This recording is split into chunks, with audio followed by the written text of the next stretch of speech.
आज की कहानी एक ऐसे मोड़ पर आकर खड़ी हो जाती है जहां पूरे घर की सांसें जैसे थम जाती हैं। घर में सब कुछ सामान्य दिख रहा होता है, लेकिन अचानक एक ऐसी खबर आती है जो हर चेहरे का रंग छीन लेती है। प्रभात अब इस दुनिया में नहीं रहा, और ये सच सुनते ही जैसे पूरा माहौल पत्थर का हो जाता है। किसी को समझ नहीं आता कि आखिर ये हुआ कैसे, कब हुआ और इतनी जल्दी सब कुछ कैसे खत्म हो गया। जो नाम अभी तक घर के बीचों बीच था, जिसकी मौजूदगी हर बात में महसूस होती थी, उसी के लिए अब लोग बीते हुए समय की तरह बात करने लगते हैं। यही बात सबसे ज्यादा चुभती है। कभी कभी इंसान को दुख उस पल नहीं तोड़ता जब वो खबर सुनता है, बल्कि उस पल तोड़ता है जब वो समझता है कि अब सामने वाला सच में कभी वापस नहीं आएगा। इसी दर्द से आज पूरा परिवार गुजरता दिखता है। देव के लिए ये खबर किसी बिजली गिरने से कम नहीं होती। वो पहले तो सुनकर चुप रह जाता है। उसके चेहरे पर ऐसा खालीपन दिखता है जैसे इसकी सोचने की ताकत ही खत्म हो गई हो। वो बार बार यही समझने की कोशिश करता है कि जो उसने सुना, क्या वो सच है या कोई बहुत बड़ा गलत फहमी का पल है। उसके अंदर एक उम्मीद बार बार उठती है कि शायद अभी कोई आएगा और कहेगा कि नहीं, ये सब झूठ था, प्रभात ठीक है। लेकिन जब चारों तरफ वही एक सच गूंजता है तो देव की आंखों में वो टूटन साफ दिखने लगती है, जिसे शब्दों में कहना आसान नहीं होता। वो कुछ बोलना चाहता है, लेकिन शब्द उसका साथ नहीं देते। कभी वो चुप हो जाता है, कभी उसकी सांसें तेज हो जाती हैं, और कभी उसकी आंखों में ऐसा दर्द आ जाता है जो सीधे दिल तक उतर जाए। उसके लिए ये सिर्फ किसी अपने को खोना नहीं है, बल्कि अपने जीवन के एक मजबूत सहारे का टूट जाना है। घर के बाकी लोग भी इस खबर को सुनकर जैसे जड़ हो जाते हैं। कुछ लोग रो भी नहीं पाते, क्योंकि सदमा इतना गहरा होता है कि आंसू भी रास्ता भूल जाते हैं। किसी के हाथ कांप रहे होते हैं, कोई एक जगह बैठा छत को देख रहा होता है, कोई बार बार वही सवाल पूछ रहा होता है जिसका जवाब किसी के पास नहीं है। घर की दीवारें जो पहले अपनों की आवाज़ों से भरी रहती थीं, अब खामोशी से भर जाती हैं। एक अजीब सा सन्नाटा हर कोने में फैल जाता है। ऐसा लगता है जैसे इस घर की धड़कन ही रुक गई हो। दुख तब और बड़ा लगने लगता है जब हर चीज़ में उस इंसान की याद आने लगती है जो अब नहीं रहा। कोई चीज़ देखकर लगता है ये प्रभात की थी, कोई आदत याद आ जाती है, कोई बात याद आ जाती है, कोई मुस्कान याद आ जाती है, और फिर दिल मानने से इनकार करने लगता है कि अब ये सब सिर्फ यादें हैं। वसुधा के लिए ये पल अंदर से हिला देने वाला होता है। प्रभात के जाने की खबर उसे भीतर तक तोड़ देती है, लेकिन उसके दुख की सबसे बड़ी बात यह होती है कि वो खुद टूटने के बावजूद दूसरों को संभालने की कोशिश करती है। उसकी आंखें नम होती हैं, दिल भरा होता है, आवाज़ कांपती है, फिर भी वो किसी न किसी तरह खुद को सीधा खड़ा रखती है। उसे पता है कि इस समय अगर वो भी पूरी तरह बिखर गई तो घर में कोई किसी को संभाल नहीं पाएगा। यही वजह है कि उसका दुख और भी गहरा लगने लगता है। वो अपने दर्द को छुपाकर दूसरे लोगों के दर्द को सहारा देने की कोशिश करती है। ये वही ताकत होती है जो किसी घर की औरत को सबसे अलग बनाती है। वो खुद रोना चाहती है, चिल्लाना चाहती है, ये पूछना चाहती है कि आखिर ऐसा क्यों हुआ, लेकिन उसके हिस्से में सबसे पहले जिम्मेदारी आती है। वो सबको देखती है, सबके टूटे चेहरे देखती है, और महसूस करती है कि ये दुख सिर्फ एक इंसान का नहीं, पूरे परिवार का है। देव और वसुधा के बीच भी इस पल में एक बहुत गहरा भाव दिखता है। दोनों कुछ कहना चाहते हैं, लेकिन दोनों के पास शब्द नहीं है। कभी कभी दुख इतना बड़ा होता है कि इंसान सिर्फ सामने वाले की आंखों में देखकर ही सब समझ जाता है।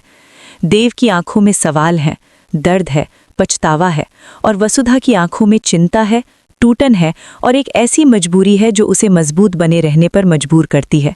ये वही पल होता है जहां रिश्ता बोलता नहीं, महसूस होता है। दोनों के दिल में प्रभात की याद अलग अलग रूप में बसती है, लेकिन खोने का दर्द दोनों में बराबर होता है। इसीलिए घर का हर कोना, हर चेहरा और हर सांस आज एक ही दुख को जी रही होती है। सबसे ज्यादा असर उस बात का होता है कि किसी को विदा कहने का मौका भी नहीं मिला।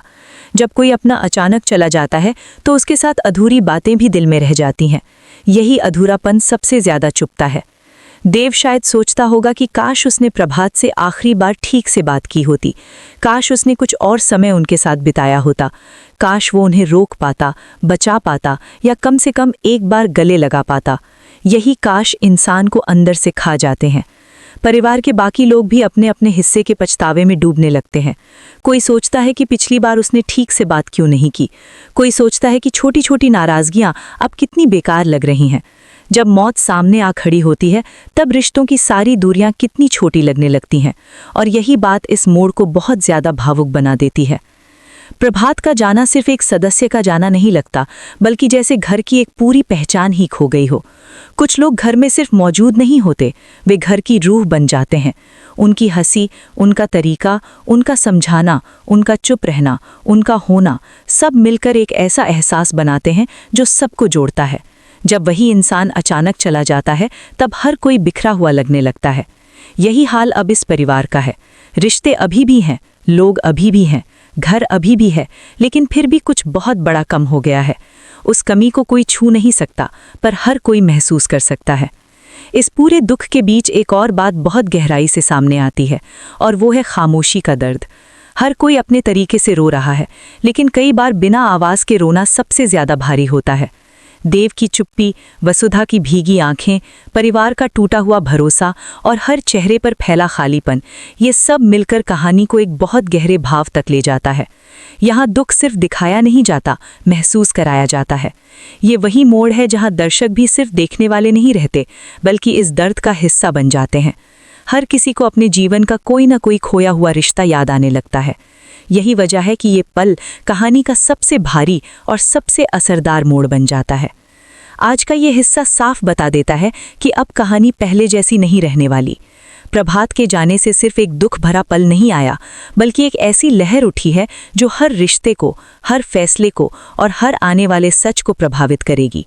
देव का टूटना, वसुधा का खुद को संभालना और परिवार का अचानक बिखर जाना, ये सब मिलकर आने वाले समय के लिए एक बहुत बड़ा आधार बना देता है। अभी सब लोग सिर्फ दुख में डूबे हुए हैं, लेकिन इस दुख की गहराई में बहुत कुछ और भी छुपा है। फिलहाल तो बस इतना साफ है कि ये नुकसान बहुत बड़ा है, ये दर्द बहुत सच्चा है, और इस एक खबर ने पूरे घर की दुनिया बदल दी है। प्रभात के जाने की खबर जैसे जैसे दिल में बैठने लगती है, वैसे वैसे देव का दर्द भी बाहर आने लगता है। पहले जो चुप्पी उसके चेहरे पर थी, अब वो धीरे धीरे टूटने लगती है। वो खुद को संभालने की कोशिश करता है, लेकिन हर कोशिश अधूरी पड़ जाती है। दुख जब बहुत गहरा होता है तो इंसान एक साथ कई तरह की भावनाएं महसूस करता है। देव के साथ भी यही हो रहा है। उसके अंदर सिर्फ गम नहीं है, बल्कि गुस्सा भी है, बेचैनी भी है, खालीपन भी है, और सबसे बढ़कर एक गहरा पछतावा भी है। वो बार बार यही सोचता है कि क्या कुछ ऐसा था जो वो कर सकता था और नहीं कर पाया? क्या उसने कोई बात हल्के में ले ली? क्या उसने किसी इशारे को समझा नहीं? क्या वो समय रहते कुछ बदल सकता था? यही सवाल उसके दिल और दिमाग को अंदर ही अंदर तोड़ने लगते हैं।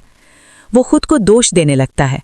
दुख के समय इंसान अक्सर अपने ही भीतर सबसे बड़ा दुश्मन ढूंढ लेता है। वही हाल यहाँ भी दिखता है। वो शायद बाहर से मजबूत दिखने की कोशिश करे, लेकिन अंदर से वो टूट चुका है। उसे लगने लगता है कि अगर उसने एक कदम पहले उठा लिया होता, अगर उसने एक बार और बात कर ली होती, अगर उसने हालात को थोड़ा और गंभीरता से लिया होता, तो शायद आज ये दिन न देखना पड़ता। ये सोच सही हो या गलत, लेकिन जब दिल टूटता है तो उसे तर्क नहीं चाहिए होता, उसे सिर्फ सहारा चाहिए होता है। देव के पास उस पल में कोई जवाब नहीं होता, इसलिए वो जवाब अपने आप को दोष देकर ढूंढने लगता है। यही बात उसके दर्द को और बढ़ा देती है। परिवार के बाकी सदस्यों का दुख भी अब अपने अपने रूप में सामने आने लगता है। कोई खुलकर रोता है, कोई चुप रहकर घुटता है, कोई भगवान से सवाल करता है कि आखिर अच्छे लोगों के साथ ही ऐसा क्यों होता है। किसी को भरोसा नहीं होता कि जो हुआ वो सच है। कोई मानने को तैयार नहीं कि प्रभात आज सिर्फ याद बनकर रह गया है। यही अलग अलग प्रतिक्रियाएं दिखाती हैं कि दुख सबको एक जैसा नहीं तोड़ता। हर इंसान अपने अनुभव, अपने लगाव और अपने स्वभाव के हिसाब से दर्द को जीता है। लेकिन इस घर की सबसे बड़ी सच्चाई यही है कि कोई भी ठीक नहीं है। हर कोई अपने अंदर एक बड़ी दरार महसूस कर रहा है। रिश्ते जिंदा हैं, लोग साथ हैं, घर अभी भी है, लेकिन फिर भी कुछ बहुत बड़ा कम हो गया है। उस कमी को कोई छू नहीं सकता, पर हर कोई महसूस कर सकता है। वसुधा इस पूरे समय में बहुत ध्यान से सबको देख रही होती है। वो सिर्फ अपने दुख में डूबी हुई नहीं है, बल्कि उसे ये भी समझ आ रहा है कि इस घर में अब बहुत कुछ बदलने वाला है। वो देव की आंखों में दर्द के साथ साथ बेचैनी भी देखती है। उसे महसूस होता है कि देव के भीतर कुछ ऐसा चल रहा है जो सिर्फ शोक नहीं है, जैसे उसके मन में कोई बात अटक गई हो, जैसे वो सिर्फ होने के दुख में नहीं, बल्कि किसी अनजाने डर या शक में भी घिरा हुआ हो। यही बात वसुधा के मन में भी सवाल पैदा करती है। क्या सच में सब कुछ उतना सीधा है जितना दिख रहा है, या इस दुख के पीछे कोई और परत भी छिपी हुई है? कहानी यहीं से धीरे धीरे एक नए मोड़ की ओर बढ़ती है। दुख के बीच कई बार छोटी छोटी बातें बहुत बड़ी लगने लगती हैं। कोई पुरानी बात अचानक याद आ जाती है, कोई पुराना वादा, कोई अधूरी बातचीत, कोई चेहरा, कोई आवाज़, कोई इशारा, कोई सोच, और फिर दिल मानने से इनकार करने लगता है कि अब ये सब सिर्फ यादें हैं।